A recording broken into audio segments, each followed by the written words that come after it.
Maraming salamat, Mr. President, and thank you for that clarification and, of course, that manifestation. Mr. President, may we recognize our distinguished colleague, the former Senate President, our distinguished colleague from Sorsogon, no other than Senator Francis Cheese Escudero. Yes, the gentleman from Sorsogon, Senator Francis Escudero, is recognized.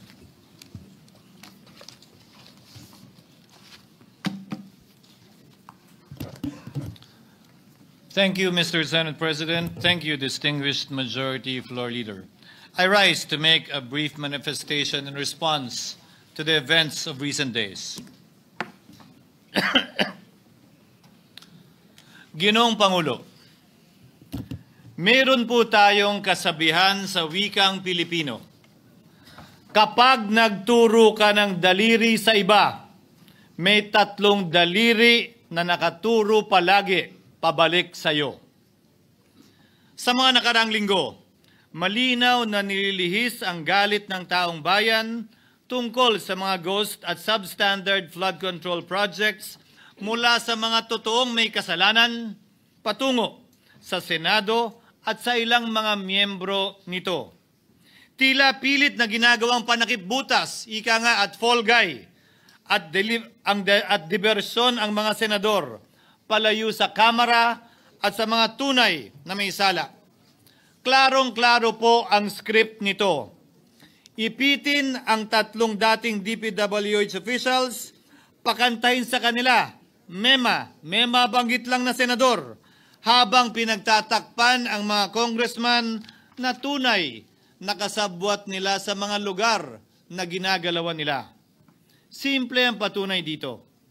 Kapanipaniwala ba na wala silang kinausap na kahit isang congressman nakaupo na totoong may hawak ng mga distrito sa lugar na ginalawan nila sa hinaba-haba ng testimonya nila dito o sa Kamara?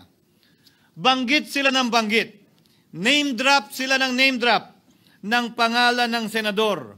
Maski na klaro naman kung inyong papakinggan na wala silang masabing direktang nakausap o binigyan ng anuman. Lahat ito para lamang ipako ang mga senador sa media at sa publiko at ilayo ang atensyon sa Kamara at mga congressman. Bakit nga ba? Dahil tila mas malaking isda, ika nga, mas mataas, mas kilala ang mga senador kumpara sa congressman?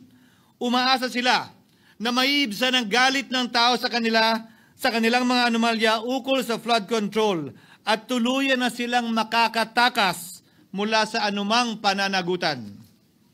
Isang tao lamang, Ginoong Pangulo, ang nasa likod ng script at sarswelang ito.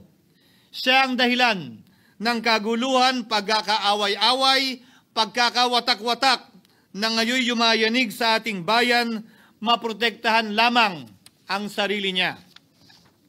Ang pangalan niya ay matagal nang bulong-bulungan sa bawat sulok ng bansa, pero ngayon, unti-unti nang sinisigaw ng taong bayan.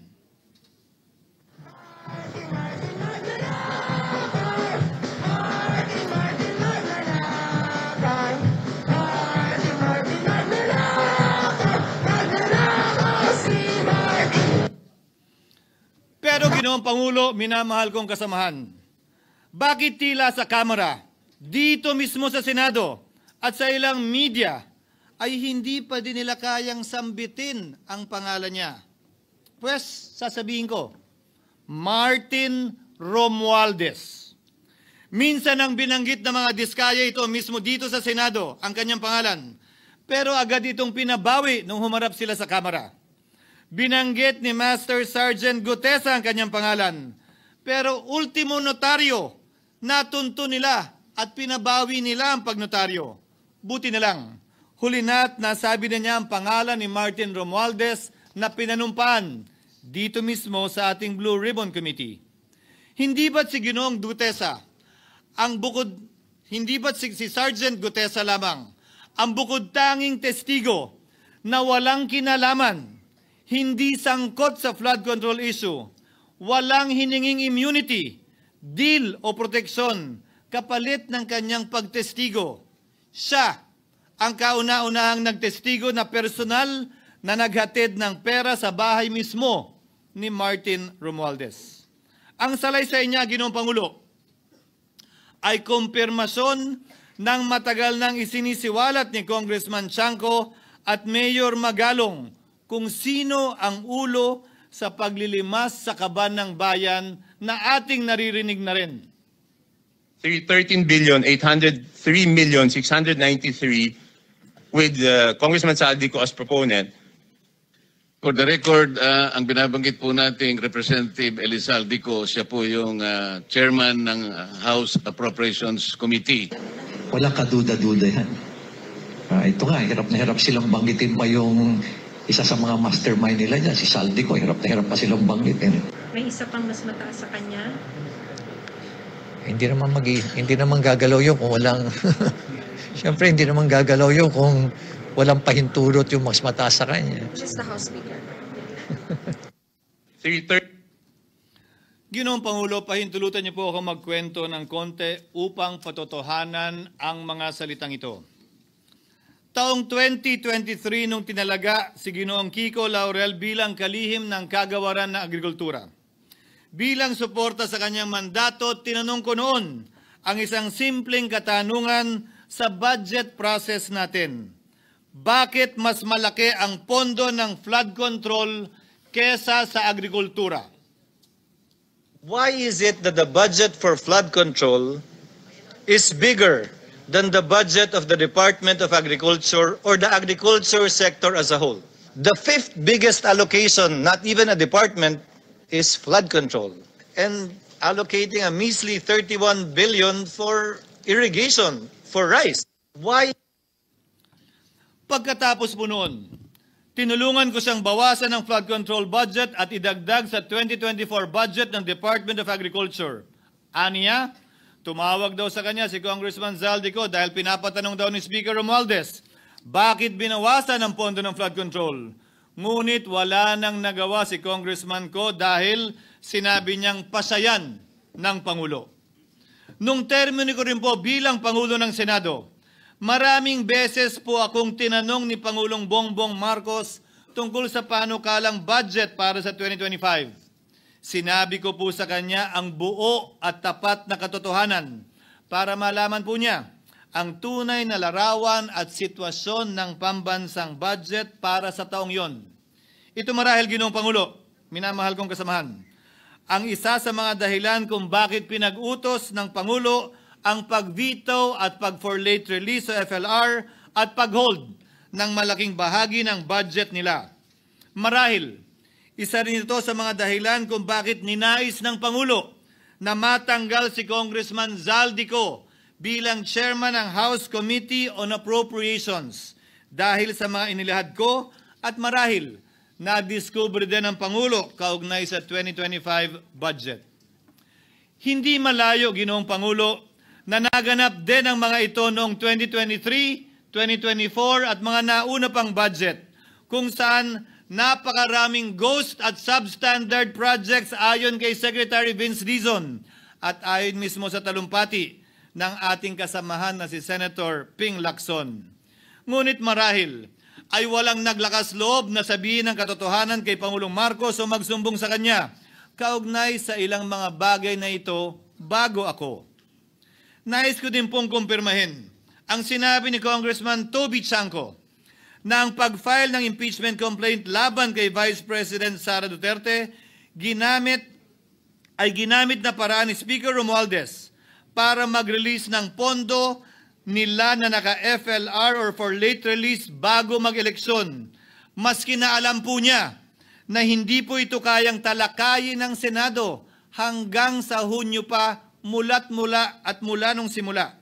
Ulitin ko, ginamit ni Martin Romualdez ang FLR at ang pangalan ng Pangulong Marcos upang itulak ang kanilang unconstitutional na impeachment complaint. Sabi nila, pumirma kayo dahil kung hindi lalabas ang pondo nyo na naka-FLR bago mag-eleksyon. Subalit, Ginoong Pangulo, hindi ito umubra. Hindi ito umubra dahil tinanggihan ito ni PBBM.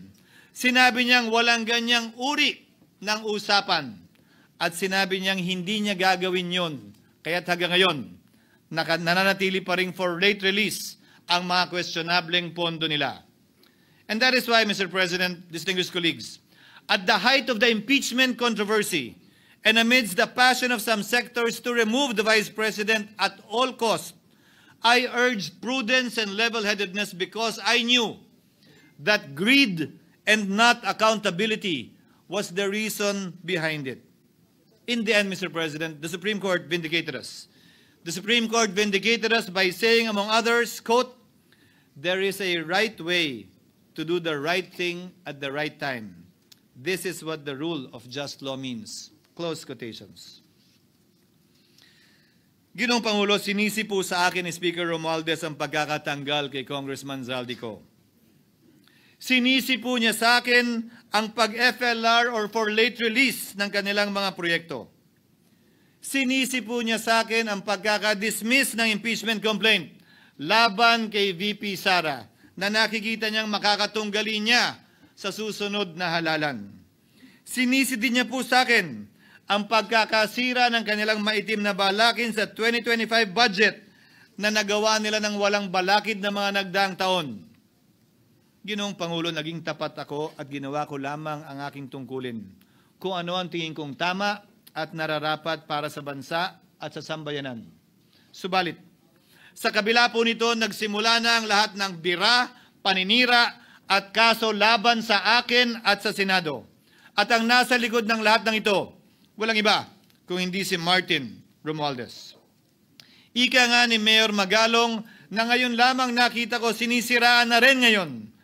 Bakit ko ba nilabanan at binisto sila Speaker Romualdez mula noon hanggang ngayon kung kasabwat at kasapakat lang din nila ako? Hindi ko po gagawin yun. Nagsangkig ng tennis court ang nasabing gusali sinimulang ipinatayo noong ika-6 ng Oktubre taong 2022 at ang kontraktor ang St. Gerard Construction na pagmamayari ng mga diskaya na nasangkot ngayon sa mga maanumalyang flood control projects. Dahil dito, kwenasyon ng ilan ang pagiging special advisor ni Mayor Benjamin Magalong sa ICI. Lalabanan ko ba yung anlalakas na yan, sila Speaker? Lalabanan ko ba yung mga mayayaman na yan? Kung ako'y bulok, I fought for what is right. Ano nga ba ang ginawa nila sa akin? Una, hinalungkat ang isyu ng campaign contribution na tinanggap ko mula sa isang individual na may-ari ng kumpanyang nakakuha ng kontrata sa gobyerno. Inipit niya ang budget ng COMELEC sa Kamara dahil dito at binusisi ang di umano kaso kong ito. Subalit, Ginoong Pangulo, tulad ng sinabi ko sa simula ng aking talumpati, kapag ka nagturo ka ng daliri kanino man, may 3 daliring nakaturo pabalik palagi sa iyo. Anong nangyari? Hindi ba't biglang may lumabas na ulat ng PCIJ na ang dami naman palang opisyal, hindi lang senador, mas mataas pa ang tumanggap din ng ganung uri ng kontribusyon noong 2022 elections? Ang tanong ko ay simple. Kung legal at walang mali sa ginawa nila, edi dapat legal din at tama ang ginawa ko. Pero bakit ako lang ang iniimbestigahan tungkol dito? Higit pa doon, Ginoong Pangulo, hindi ba tayon kay Mayor Magalong merong 67 na miyembro ng Kamara na kontraktor? Ito po ay mga miyembro ng Kamara na may construction firm na nakakuha ng kontrata sa gobyerno. Kung bawal talaga ito, ibig sabihin ba niyan, bawal na nilang gastusin ang sarili nilang pera para sa kanilang sariling kandidatura? Bakit hindi din binubusisi yun? Bakit hindi inaalam yun? Ako lang talaga? Pangalawa, inintriga ni Martin Romualdez ang dating liderato ng Senado dahil sa pagkakaupo at pagdinig ni Senator Marcoleta sa Blue Ribbon Committee dahil marahil sa pananaw niya ay hindi siya safe kay Marcoleta. Ngunit, Ginoong Pangulo, sa hindi niya inaasahang pagkakataon, nung araw ding yun, nagsalita ang mga diskaya, pinangalanan ng 17 congressman na kasosyo niya, kabilang ang pagbanggit na naman ng pangalan ni Martin Romualdez. Karamihan sa mga kawani ng DPWH na nabanggit sa itaas ay paulit-ulit na binabanggit ang delivery ng pera ay para sa kay Zaldico na dapat at least 25%. Si Kong Marvin Rillo naman ay ilang beses na binabanggit ang pangalan ni Speaker Martin Romualdez bilang kanyang malapit na kaibigan. Karamihan sa mga Isa na naman po itong patunay, Ginoong Pangulo. Kapag ka nagturo ka ng daliri sa iba, may 3 daliring nakaturo pabalik sa'yo. Pangatlo, sa pagdinig ng Blue Ribbon Committee kung saan niname drop ako ni Yusek Bernardo, bagaman inamin niyang personal na mismo na hindi niya rekta kung nakausap o binigyan ng anuman, bigla namang tumestigo si retired Master Sergeant Gutesa at muling pinangalanan si Martin Romualdez na hinahatiran daw niya ng pera sa mismong bahay nito. Ang bawat malita ay may lamang humigit kumulang 48 million pesos. Kalimitang dinadala sa bahay ni Congressman Saldico, ibababa lamang namin ay 35 malita para i-deliver sa bahay ni House Speaker Martin Romualdez. Gamit ang script niya sa pagturo sa akin, ayan na naman. May 3 daliring nakaturo palagi pabalik sa kanya tuwing ginagawa niya yan. Ulitin ko po for the record, Ginoong Pangulo, ang sinabi ni retired Master Sergeant Gutesa. 35 maleta ng pera na naglalaman na mahigit kumulang 48 milyong piso bawat isa o kulang-kulang 1.7 billion pesos sa isang delivery.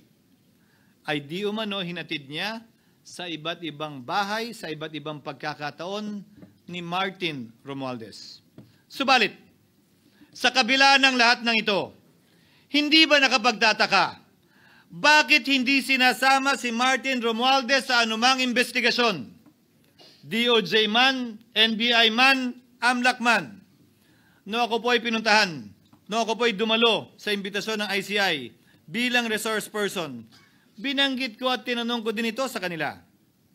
Ganito ba katindi ang kapangyarihang hawak ni Martin Romualdez?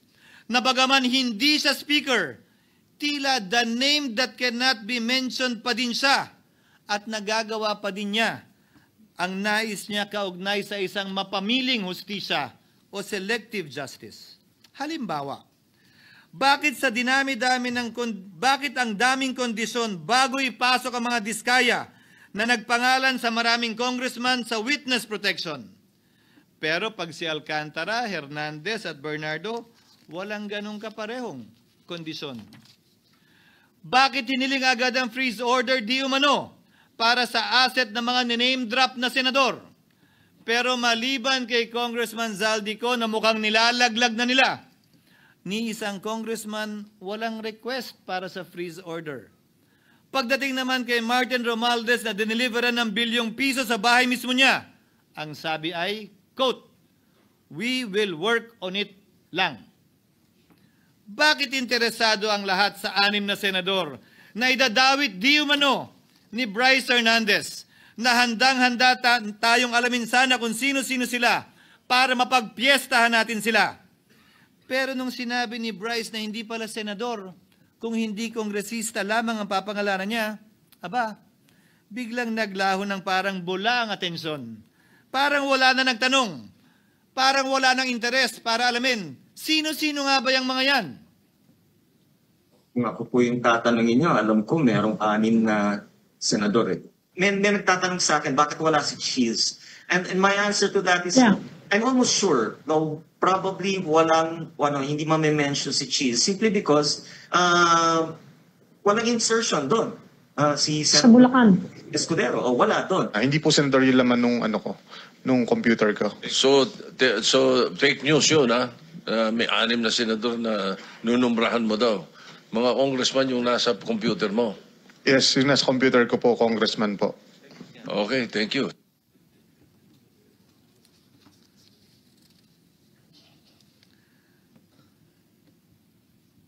Nagkataon lang ba, Ginoong Pangulo, na ang mga nakaupong senador na dinidiinan sa ngayon ay ang dating Pangulo, dating pro tem, dating punong mayoriya ng Senado, na lahat nagkataon din lang ba na bumoto kontra sa depektibong impeachment ni Vice President Duterte o talagang tinumbok lang kami? In other words, Mr. President, are we truly for transparency and accountability, Or are we merely offering a politically convenient sacrificial lamb in an attempt to appease the rage of the people?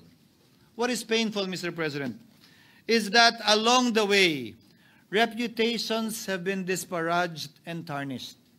Innocent persons have been implicated, and the Senate is slowly but surely being destroyed.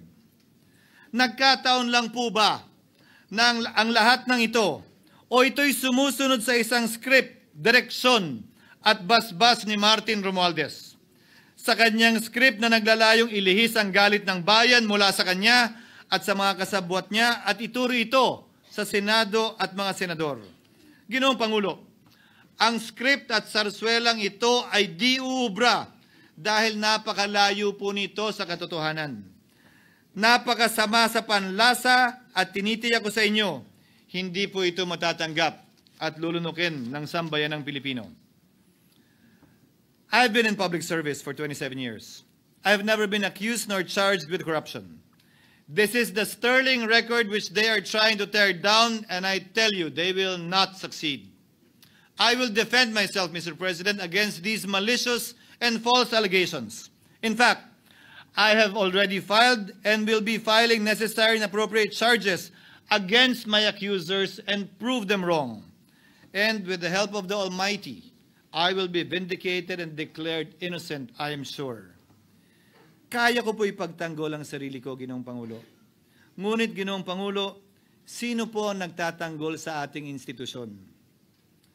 Kaya't ang aking tanging hiling po sana sa inyo, Ginoong Pangulo, at sa ating mga kasamahan sa Senado. Labanan po ninyo at huwag niyong pahintulutang ang mapamiling hustisya na lantarang nangyayari sa harap natin ngayon. For what is happening now is selective justice and mob justice.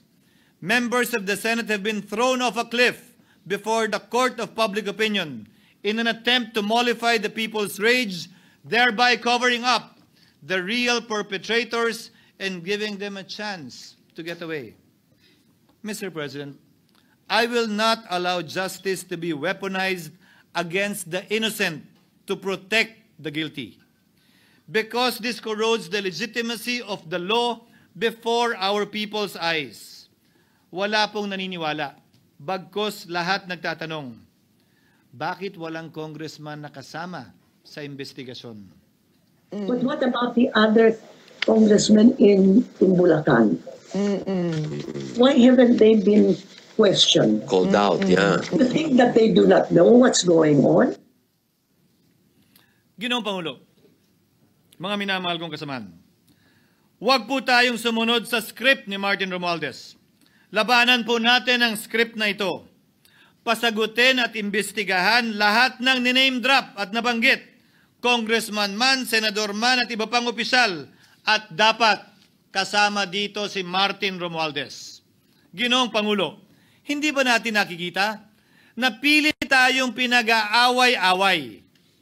Mayaman, mamamayan laban sa lingkod bayan, lokal laban sa nasyonal na opisyal, congressman laban sa kapwa congressman, at ngayon, senador laban sa kapwa senador, pamilya laban sa pamilya, Pilipino laban sa kapwa Pilipino.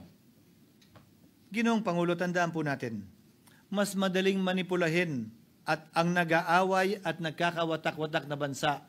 At ito ang eksaktong gusto nilang mangyari. Ito, sa aking paniniwala, ay bahagi pa din ng script at sarswela na nais palaganapin ni Martin Romualdez upang lituhin, guluhin, linlangin at sirain ang ating lipunan at bansa para lamang huwag siyang mabisto. Sana ay huwag nating payagang mangyari ito. Ginoong Pangulo, tulad ng sinabi ko sa simula ng aking talumpati, sa kada mapang-akusa at mapanghusgang daliri na ituturo ninyo sa inyong kapwa, lalo na kung walang basehan, merong 3 daliring palaging nakaturo sa iyo pabalik. Sana po, maging mapanuri tayo. Huwag dali-daling magturo at maghusga dahil lamang sa napakinggan. Huwag tayong sumabay, kumampi, at magpadala sa script at sarswela ni Martin Romualdez. Kung kayo ay kakampi ni Martin Romualdez, pues sumunod kayo sa gusto nila. Una, maniwala kayo sa mga sinasabi ng testigo niya na nagtuturo lamang sa mga senador. Pangalawa, ibuhos niyo ang galit niyo sa Senado at ng mga senador at palayo kay Martin at sa mga congressman. Pangatlo, pagdudahan at sirain niyo si Sergeant Gutesa na bukod tanging hindi nakinabang at walang bahid at hiningi anumang kapalit sa pagsabi ng katotohanan. Pangapat, huwag niyong payagang mabanggit man lang ang pangalan ni Martin Romualdez. Panglima, huwag niyong payagang ipatawag si Martin Romualdez sa anumang investigasyon. Pang-anim, huwag niyong payagang imbestigahan si Martin Romualdez at mga kasamahan niya saan mang lugar. Ako, Ginoong Pangulo, hindi ako kakampi ni Martin Romualdez. Kaya lalabanan ko siya at lahat ng panglilinlang niya. Una, papatunayan kong hindi totoo ang mga panggigipit at paninira ng mga testigo niya laban sa akin at mga senador. Pangalawa, tututulan ko ang paglilihis at diversyon na ginagawa niya palayo sa kanya at sa Kamara. Pangatlo, hindi ko papayagang sirain ang mga senador pag away-awayin tayo at sirain ang institusyon ng Senado. Pangapat, pinaniniwalaan ko at saludo ako kay Sergeant Gutesa at iba pang katulad niya sa paglabas ng katotohanan. Panglima, hindi ako matatakot banggitin ng paulit-ulit ang kanyang pangalan, Martin Romualdez. At ipaglalaban kong ipatawag at imbestigahan si Martin Romualdez at lahat ng kanyang mga kasangkot at kasama. Ginoong Pangulo, mga minamahal kong kababayan, kung nais niyong lumitaw ang katotohanan, kung nais niyong panagutin ang tunay na salarin, kung nais po niyong makulong ang tunay na may kasalanan, huwag ninyong kampihan si Martin Romualdez. Punitin natin ang script ni Martin Romualdez. At higit sa lahat, huwag magpadala, huwag sabayan, huwag maniwala sa sarswela na nilalako ni Martin Romualdez. Maraming salamat po, Ginoong Pangulo, at magandang hapon po sa ating lahat. Thank you, Senator Francis G. Escudero.